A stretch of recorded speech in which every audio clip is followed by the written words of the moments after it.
আসসালামু আলাইকুম প্রিয় দর্শক, আশা করি আল্লাহর রহমতে সবাই সহি সালামতে ভালো আছেন। আমি আজকে বানাবো হোটেলের মতো করে ডিমের কারি। খুবই মজা। এই রেসিপিটা বানানো অত্যন্ত সহজ, আর আপনারা এইভাবে একবার বানিয়ে নিলে গরম গরম ভাতের সাথে সিটি বুটে খেয়ে নেবেন। আশা করি রেসিপিটা আপনাদের ভালো লাগবে। তাহলে চলুন দেরি না করে এই সহজ রেসিপিটা দেখে নিই। এখানে আমি 8টা ডিম বয়েল করে নিয়ে নিয়েছি। ডিম বয়েল করতে সবাই জানেন, তাই ওটা আমি আর দেখাই না। ডিমটা আমি সাফ করে নিয়ে একটা চাকু দিয়ে কেসে নিব। তারপরে সম্পূর্ণ ডিমগুলো আমি একটু কেসে নিয়ে নিলাম, যাতে রান্নার পরে মশলাটা ভালো করে ঢুকে। এরপরে দিয়ে দিলাম 1 চিমটি লবণের সেটা, আর দিয়ে দিলাম সামান্য একটু হলুদের গুঁড়া, আর দিয়ে দেবো একটু লাল মরিচের গুঁড়া সামান্য।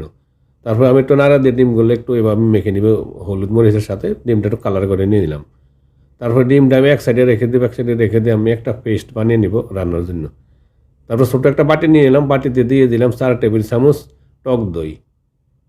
তারপরে এর মধ্যে দিয়ে দিলাম 1 চা চামচ হলুদের গুঁড়ো, 1 চা চামচ দিলাম লাল মরিচের গুঁড়া, আর 1 চা চামচ ধনিয়া গুঁড়া, আর আধা চা চামচ দিলাম জিরা গুঁড়া।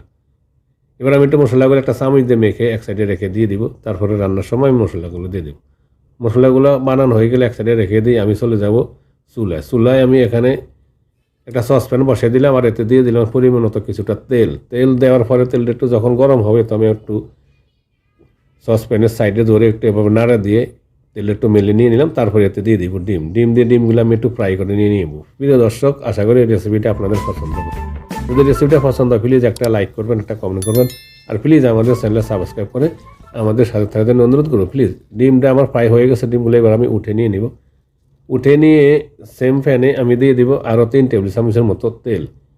3 টেবিল চামচ তেল দেওয়ার পরে এখানে সামান্য কিছুটা আস্ত জিরা দিয়ে দিলাম, প্রায় আধা চা চামচ হবে। জিরাগুলো কিছুক্ষণ একটু তেলে ভাজি করে নিব। তারপর জিরাও কিন্তু ফুটে আসবে তেলে ভাজি করার পরে। জিরা ভাজি করে নেওয়ার পরে এর মাঝে আমি দিয়ে দিব 3টা ছোটো কাঁচামরিচ। আমি একটু কুচি করে নিয়ে নিয়েছি। কাঁচামরিচ দিয়ে আবার 15 সেকেন্ড একটু ফ্রাই করে নিয়ে নিলাম। এরপরে এতে দিয়ে দিব মিডিয়াম সাইজের 2টা পেঁয়াজ কুচানো। পেঁয়াজগুলো দিয়ে আমি 3 মিনিটের মতন একটু ফ্রাই করে হালকা বাদামি কালার করে নিয়ে নিব। এভাবে প্রায় 2-3 মিনিটের মতন একটু ফ্রাই করে পেঁয়াজগুলো নিয়ে নিলাম। পেঁয়াজটা কালারটা একটু পরিবর্তন হয়ে আসছে দেখুন। এবার আমি দিয়ে দিলাম এখানে স্বাদ মতো কিছুটা লবণ, আর আধা চামচ দিলাম রসুন বাটা, আর আধা চামচ দিলাম আদা বাটা। আদা রসুন লবণ দিয়ে আবার 2-3 মিনিটের মতন আবার একটু ফ্রাই করে নিব পেঁয়াজ রসুন এবং আদা সাথে দিয়ে। তারপরে দেখুন 2-3 মিনিট ফ্রাই করার পরে অনেকটা কালার চলে আসছে দেখুন, হালকা একটু বাদামি কালার হয়ে গেছে। এবার আমি এতে দিয়ে দিব 3 টেবিল চামচের মতো হবে টমেটো পিউরি করা, মানে টমেটো আমি একটু পিউরি করে নিচ্ছি, একটু ব্লেন্ডারও পিউরি করে 3 টেবিল চামচ টমেটো দিয়ে দিলাম। টমেটোটা দিয়ে আবার 2 মিনিট একটু কষিয়ে নিয়ে নিলাম। দেখুন 2 মিনিট কষিয়ে নেওয়ার পর একটু কালারটা চেঞ্জ হয়ে গেছে।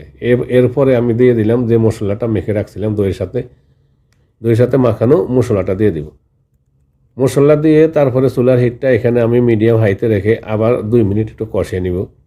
এইভাবে যত ভালো করে কষিয়ে নেবেন আপনার ডিমের কারিটা ততই ভালো হবে, যেহেতু ডিম দেওয়ার পরে বেশিক্ষণ কিন্তু আর প্রয়োজন হবে না রান্না করার জন্য।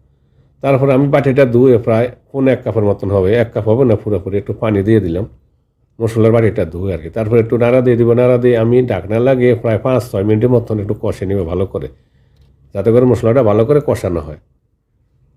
এভাবে আমি 5-6 মিনিট কষে নিয়ে নিলাম। 5-6 মিনিট চলে আসে দেখুন তেলটা কিন্তু ছেড়ে দেওয়া শুরু করেছে, তার মানে মশলাটা ভালো করে কষানো হয়ে গেছে।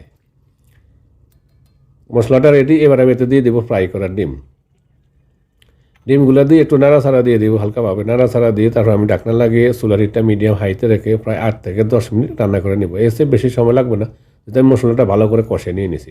প্রায় 10 মিনিট পর চলে আসলাম। এর মাঝে কিন্তু অফ ক্যামেরা আমি আরও 2বার নাড়া দিয়ে দিয়েছি। হয়ে গেছে আমার দেখুন রেস্টুরেন্ট স্টাইল আমার ডিমের কারি বা ডিমের গ্রেভি। এবার আমি উপরে কিছুটা ধনিয়া পাতা দিয়ে দিলাম। ধনিয়া পাতা দিলে সুন্দর একটা গ্রান আসে। ধনিয়া পাতাটা দিয়ে আবার নাড়াচাড়া দিয়ে ঢাকনা লাগিয়ে আমি আরও প্রায় 1 মিনিটের মতো একটু রান্না করে নেব, যাতে করে ধনিয়া পাতা একটু নরম হয়ে খুলে যায়। চলে আসলাম প্রায় 1 মিনিট পর।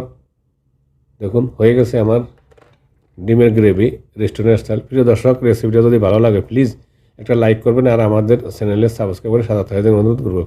সবাই ভালো থাকুন, সুস্থ থাকুন। আবার দেখো ইনশাল্লাহ অন্য কোনো সময়। আল্লাহ হাফিজ।